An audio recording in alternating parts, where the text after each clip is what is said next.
Hello বন্ধুরা, স্বাগতম বিচরণের আজকের নতুন এপিসোডে। আজ আমরা আপনাদের নিয়ে যাব চীনের দক্ষিণ পশ্চিমের বিশাল নগরী চংকিংয়ে, যেখানে পাহাড় আর নদীর মাঝখানে দাঁড়িয়ে আছে বিশ্বের সবচেয়ে বড় হাই স্পিড রেলওয়ে স্টেশন। এটি শুধু একটি স্টেশন নয়, বরং একটি নতুন শহর, একটি নতুন সম্ভাবনা, যা বদলে দিচ্ছে পুরো পশ্চিম চীনের যাত্রাপথ। চলুন তবে শুরু করি আজকের ভ্রমণ।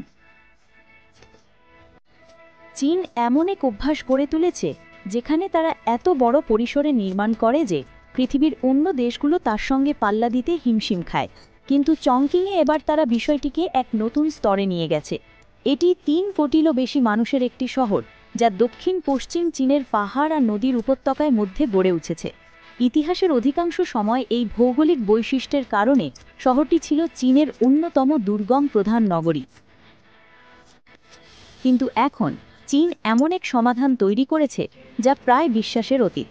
এটি হলো Chongqing east railway station.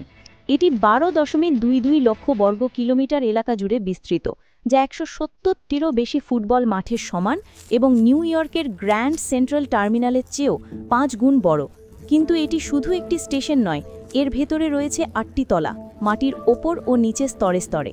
High speed train, metro 9, shopping mall, office, hotel সব এক ভবনের ভেতরেই। ব্যস্ত সময় এটি প্রতি ঘন্টায় 16,000 যাত্রী স্থানান্তর করতে পারে।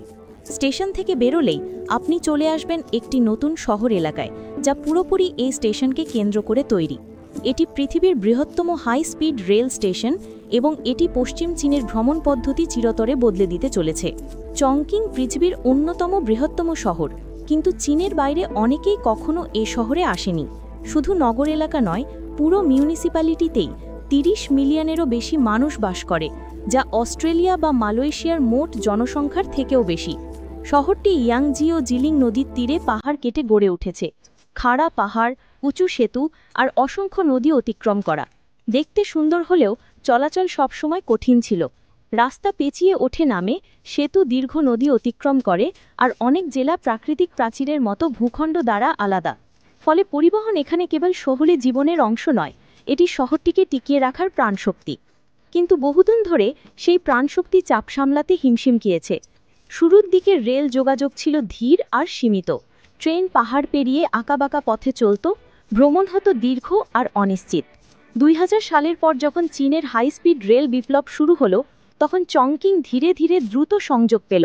চংকিং নর্থ স্টেশন এক্ষেত্রে প্রধান হাব হয়ে ওঠে। যদিও এটি বড় উন্নতি ছিল, কিন্তু দ্রুতই বোঝা গেল এটি পর্যাপ্ত নয়। জনসংখ্যা বাড়তে থাকল, যাত্রীর চাহিদা আকাশচুম্বী হলো, আর স্টেশনগুলো, বিশেষ করে চংকিং নর্থ, শীর্ষ মৌসুমে যাত্রীতে উপচে পড়ল। পাহাড়ি ভৌগোলিক কারণে পুরনো স্টেশন সম্প্রসারণ করাও ছিল জটিল ও ব্যয়বহুল। এই সময় চীনের কেন্দ্রীয় পরিকল্পনায় 2টি বড় প্রকল্প চলছিল। 1. Chengdu Chongqing twin city economic circle, পশ্চিম চীনের অর্থনৈতিক ইঞ্জিন বানানো। 2. 8 উল্লম্ব 8 আনুভূমিক হাই স্পিড রেল নেটওয়ার্ক, যা একে অপরের সাথে যুক্ত করে পুরো চীনকে। চংকিং ভৌগোলিকভাবে এসব রুটের কেন্দ্রবিন্দুতে পড়ে, কিন্তু বড় আধুনিক হাব ছাড়া এই সুবিধা কাজে লাগানো সম্ভব ছিল না।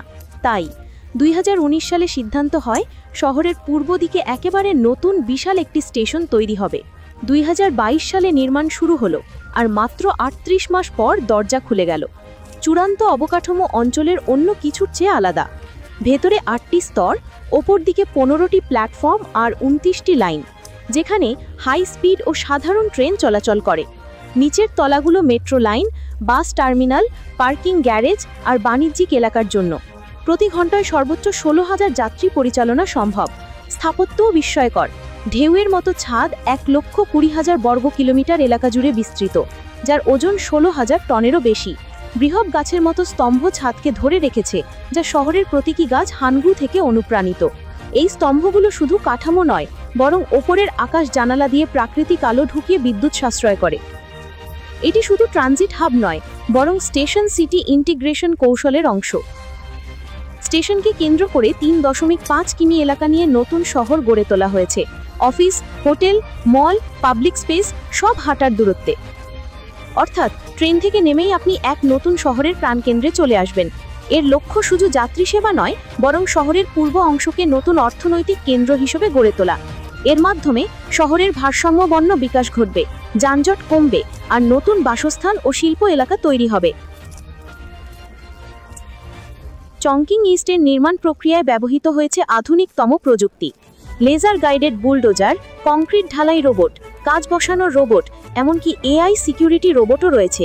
এর ফলে কাজের দক্ষতা 3 গুণ বেড়েছে, শ্রম ব্যয় অর্ধেক হয়েছে, আর গরমের দুর্ঘটনা কমেছে। স্টেশনটির নকশা পাহাড়ি ভূমিকে কাজে লাগিয়ে করা হয়েছে। ট্রেন প্ল্যাটফর্মগুলো ওপরে আর নিচে মেট্রো, বাণিজ্যিক স্পেস, কনকোর্স। এতে প্রায় 4 লক্ষ বর্গ কিলোমিটার অতিরিক্ত ব্যবহারযোগ্য জায়গা পাওয়া গেছে, আর 20 হেক্টর জমি সাশ্রয় হয়েছে। স্টেশন সরাসরি 4টি মেট্রো লাইনের সঙ্গে যুক্ত। লাইন 6 চলছে, লাইন 24 ও 27 নির্মাণাধীন, আর লাইন 8 পরিকল্পনায় আছে। অর্থাৎ যাত্রীরা হাই স্পিড ট্রেন ও শহরের মেট্রোর মধ্যে বাইরে না গিয়েই স্থানান্তর করতে পারবে। এর সঙ্গে বড় bus terminal, taxi stand, coach station, parking garage সবকিছুই আছে। এটি হবে প্রকৃত জিরো ট্রান্সফার হাব। আয়তনের দিক থেকে পৃথিবীতে এর সমকক্ষ নেই। নিউইয়র্কের গ্র্যান্ড সেন্ট্রাল টার্মিনাল 1,90,000 বর্গ কিলোমিটার।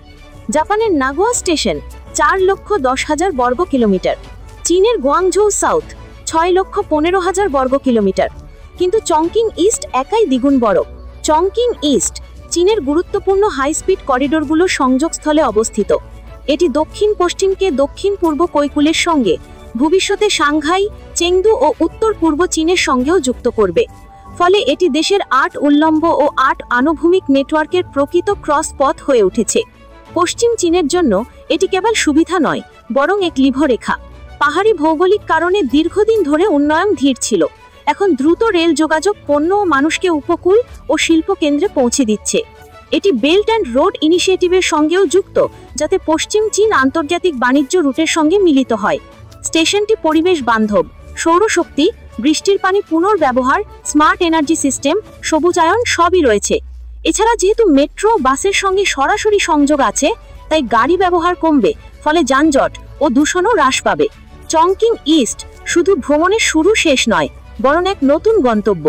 এটি আগামী কয়েক দশক ধরে পশ্চিম চীনের মানুষের যাতায়াত ও জীবনধারাকে বদলে দেবে।